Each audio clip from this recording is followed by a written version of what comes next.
SS में 80 out of 80 लाना चाहते हैं तो अपनी नजरें यहाँ जमा लीजिए। सबसे पहले स्टार्ट करते हैं सेक्शन ए से। आप देख सकते हैं कि कितना क्लियरली यहाँ पर सेक्शन ए को हाईलाइट किया गया है। उसके बाद नीचे मैच द फॉलोइंग जो है उसको लिखा गया है, कैसे दो सेक्शंस को अलग अलग करके एकदम नीटली रिप्रेजेंट किया गया है। आगे बढ़ते हैं ट्रू और फॉल्स की तरफ। हर एक आंसर को एक बॉक्स बनाकर हाईलाइट किया गया है ताकि आपके पेपर चेकर को आपका पेपर चेक करने में बिल्कुल भी कष्ट ना पड़े। ऐसे ही आंसर इन वन वर्ड और फिल इन द ब्लैंक्स को भी काफी ज्यादा हाईलाइट करके लिखा गया है।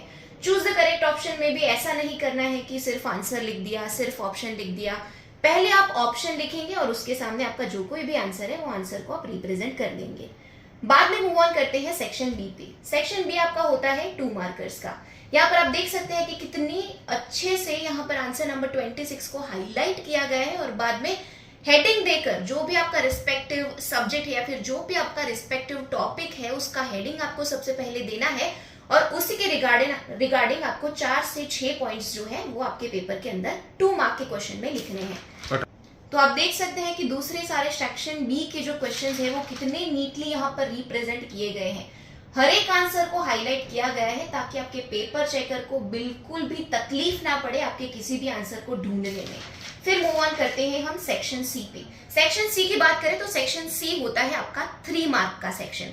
3 मार्क के सेक्शन में भी आपको minimum to minimum 6 to 9 points एकदम नीटली लिखने हैं। तो आप देख सकते हैं कि कैसे सारे आंसर्स को यहाँ पर अच्छे से रिप्रेजेंट किया गया है। अगर आपके पास ज्यादा टाइम है तो कुछ आंसर्स के जो पॉइंट्स हैं जो कि आपको इंपॉर्टेंट लग रहे हैं उन पॉइंट्स को आप अपने पेपर में हाईलाइट भी कर सकते हैं with the help of an underline.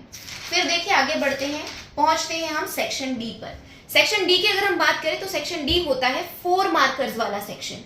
अब ये जो सेक्शन है उसमें आपको मिनिमम 10 to 12 पॉइंट्स तो लिखने ही पड़ेंगे। तो आप देख सकते हैं यहाँ पर कि कैसे उन्होंने आंसर 47 को एकदम क्लियरली रिप्रेजेंट किया है और 10 to 12 पॉइंट्स अच्छे से लिखे हैं। उसके बाद अगर हम बात करें तो लास्ट में आता है आपका मैप। मैप की अगर हम बात करें तो मैप में आपका इंडेक्स जो है वो इंडेक्स बनाना काफी ज्यादा जरूरी रहता है। तो सबसे पहले आप एक इंडेक्स बना देंगे और फिर अच्छे से क्लियरली नीटली आप अपने मैप में अलग अलग चीजों को अलग अलग तरीके से रिप्रेजेंट कर सकते हैं।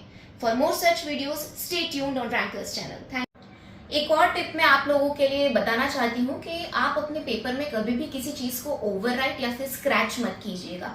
दूसरी इंपॉर्टेंट बात यह है कि आप अपने पेपर में सिर्फ और सिर्फ ब्लू पेन और पेंसिल का इस्तेमाल कीजिएगा। किसी भी कलरफुल पेन्स का यूज करने की कोई भी जरूरत नहीं है, ना कि आपको व्हाइटनर यूज करना है। ये छोटा सा तोहफा मेरी तरफ से आपके लिए, तो लेकर आना 80 आउट ऑफ 80।